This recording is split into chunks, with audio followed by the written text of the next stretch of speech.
balik diri sa rangkada mga kapuso ag live sa gihapon diri sa Haro Cathedral. Kag upo diyang isa ka deboto ni Our Lady of Cantos si Mrs. Candelaria Marañon Gilgad. Ma'am, good morning. Morning. So ma'am, na curious lang ma'am, Candelaria mo first name. Birthday mo bala subong ma'am? Hindi. So paano mo in-acquire ang name nga Candelaria? Balaan mo panaan isang akon amay nga kung makabata sa liwat isa ka babae. Paghingalanan niya gid Candelaria. Kita. So halin sang una yung family mo kag ikaw mismo ang gabalik-balik di ang taga fiesta sang Haro. Oo. Ang father ko na yung mang sang una nagasimba kag yung prosesyon ginasa ka na So ang makonclude ko na ma'am nga halin sang bata mo sa subong ang gakadto sa fiesta sang Haro. basta ang maayo lang ang pamatyagon gakadtugin. So far pila na edad mo ma'am? 69. So mga more or less 69 years na nagabalik-balik di. Not exactly. Kasi kay kwan man ko mo. Siguro mga 7 years old kung more than that nag-ano. More or less mga 50. Oo, mga So sa mga kadugayon mo ni ma'am nga pagbalik-balik di sa pagtuo sa Candelaria, may mga mirakulo na blanca nga experience ka?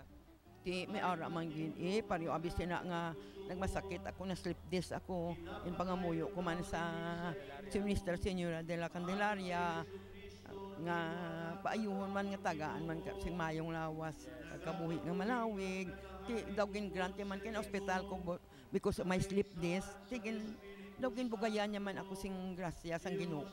Kag syempre kinabugayan niya maka para makabalik-balik ka di gyapon sa iyang kapiyastahan. So ma'am, after sini ma'am nga pagpamiesta mo di sa Candelaria ma'am, di ka na makadadayon? Ako kundi kung mapauli man kung mahapit kami anay mamahaw na sa SM. Pero wala ako ma'am so far ang sa pagpakot ko lang next year mabalik kag sa kapiyastahan. Kaluuyan sa mahal nga Diyos. Alright, so there you have it mga kapuso, si Mrs. Candelaria Marañon Gilgad. Ma'am, thank you good ma'am. Yes, kag magluwas sa pagpamiesta mga kapuso dire sa Haro. May damo pag ito mabakal sa Haro San Plaza. Ano bala ang pwede mabaklon da?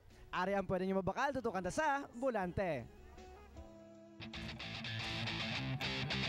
Magluwas sa mga sari-sari nga tanom kag bulak, makitaan man diri ang mga pangdekorasyon sa garden nga pwede mo mangin souvenir sa Haro Fiesta.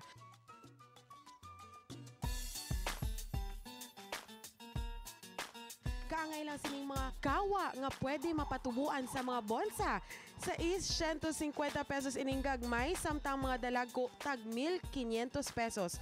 Bulutangan man sang bulak kag pwede man pang dekorasyon, ining stand base nga mabakal sa is 100 pesos. Ining kopa mabakal sa 1,000 ka pesos. Manami man nga ibutang sa tunga sang garden, ining fountain tag sa 6,000 pesos ini. Sa entrada naman sang garden, pwede ining garden guard nga nagabili sa 4,800 pesos. Ining jar, pwede pang interior kag exterior. Nagabili naman ini 800 tubtub 2,500 pesos. Dekorasyon sa balay, sa bahay, sa pang side corner. Tapos lagyan ng mga dried flowers dira sa corner.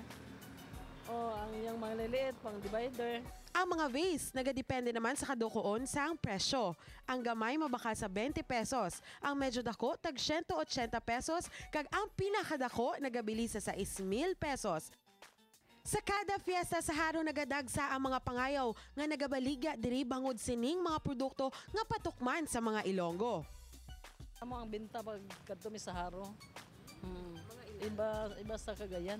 Padayo lang nga magtutok sa arangkada para sa padayon naton nga pagbulante. Makoy